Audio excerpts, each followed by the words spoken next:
a quick update, and I promise this time it's quicker than last time, of the energy coming through November.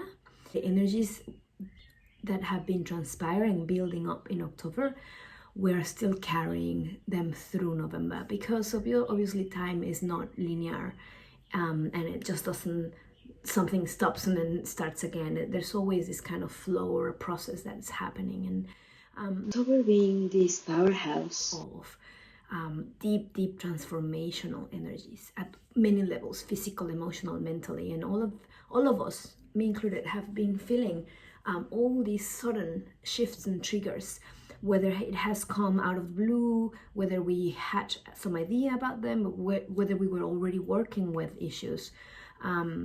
It's really coming up in layers and layers, and it's accelerating. October always brings transformational energies, because it's always crowned by or framed by the energies of the Libra, which always brings truth and balance. So anything that it is not in balance needs to be shown so that it becomes balanced.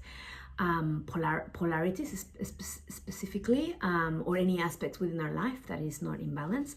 And also the Scorpio season comes in October as well, which always brings in whatever is buried needs to come out in a new way.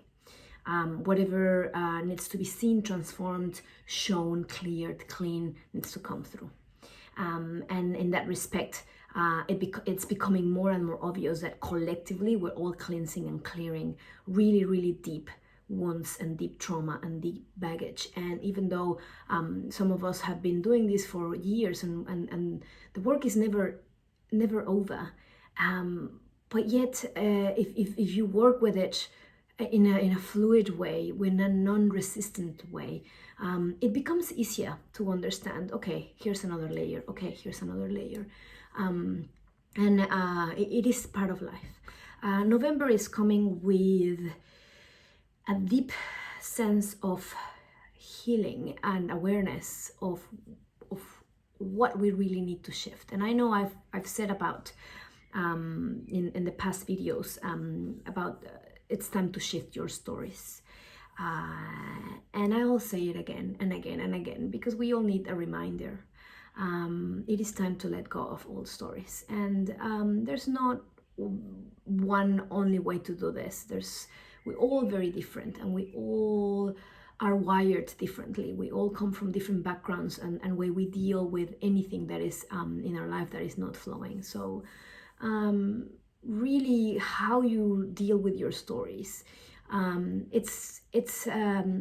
it's really up to you to figure it out, because it's part of your life path. There's many techniques and many ways. Some of us work with sound, some of us work with movement, some of us work with affirmation, some of us work with deep energetic work. So some of us, all of it. So it's really time to don't get stuck in how to shift or move away from your story or release your stories.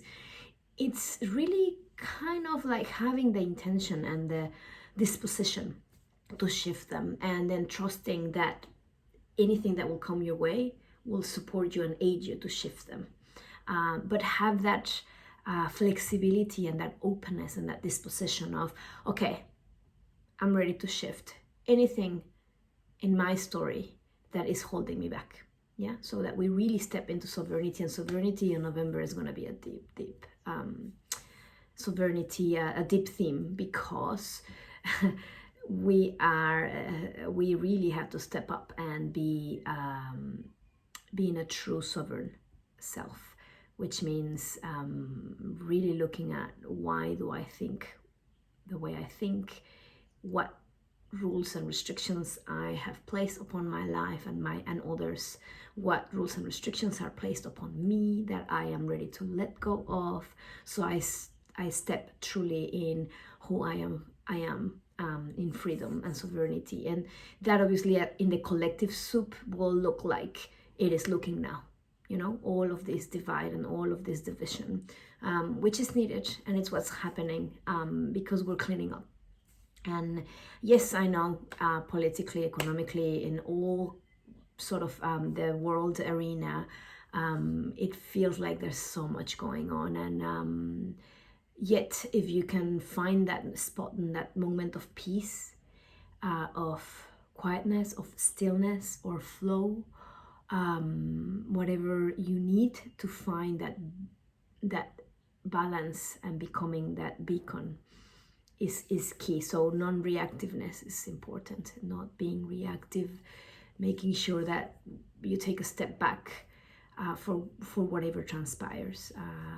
Surprises are still coming. There's still so much to be unearthed and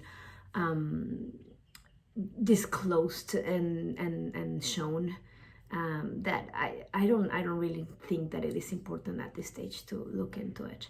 I've just came from a 2-day workshop called Soul Voice, which is a beautiful modality utilizing the sound that comes from our own self, to shift, to move energy, and to really step into our own power. And it was really beautiful. It was a very embodied practice, and I love working with sound. It's what I do anyway, utilizing different frequencies and breath. And so I really invite you to start using sound more, start being more aware of the frequencies around you.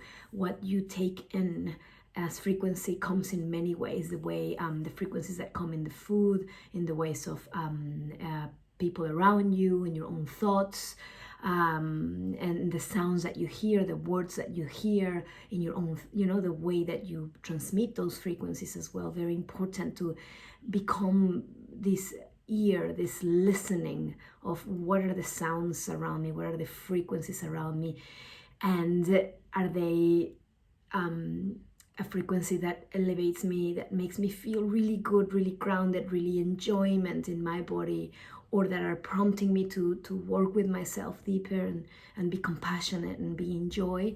Or are the frequencies that are bringing me down and they are pushing hard and making me feel really yucky? And so really take notice of your frequencies and the sounds around you. Very, very important.